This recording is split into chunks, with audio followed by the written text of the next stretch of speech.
কি করতে পারে? ওরা তো কিছুই করতে পারতেছে না, ওরা তো এক একজন গর্তে লুকাইছে। মেসি গোল করার আগে মেসি যখন এসেছিল তখন আপনারা দেখেছিলেন কি পরিমাণ ক্রাউড ছিল। মেসি আসায় যদি এত কিছু হয়, মেসি গোল করেছে তাহলে কতটুকু হবে, কতটুকু এনজয় করেছি আমরা সবাই।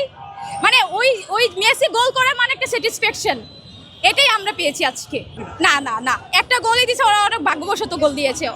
ওরা উচিতই হয় না, একটা দিতে পারা উচিতই হয় না ওদের, তাও ওরা দিয়েছে, ঠিক আছে দিয়েছে, ওদেরও চেষ্টা করা উচিত। ওয়ার্ল্ড কাপ তো সবার জন্য। চলে চলে চলে, সমস্যা নাই, সব মানে সব কিছু চলে। কারণ সবার মানুষের ওই যে বলে না, বুড়া লোক ছাড়া তো তোদের কেউ নেই, এদের মুখ বন্ধ করে দিছে আজকে। আর মেসি গোল মিস যাওয়া মানে কোনো কিছু না, চলে, সমস্যা নেই, তাও আমরা জিতছি, এটা অনেক বেশি। আরে ওরা খেপাবে, খেলা বলতেই হচ্ছে খেপাবে। ওরা কি করতে পারছে? ওরা কি করতে পারে? ওরা তো কিছুই করতে পারতেছে না, ওরা তো এক একজন গর্তে লুকাইছে। এখন আমরা তো জিতে গেছি, সেই এটাই এনাফ। ওরা তো বলে হচ্ছে আপনারা নরম দল পেয়ে হচ্ছে জিততে চায়। আরে ভাই, হাইতে কত 83, আর আমাদের হচ্ছে 28 রে ঘুরায় বললো হচ্ছে 83 হয় না, তাহলে নরম দল কোথায়?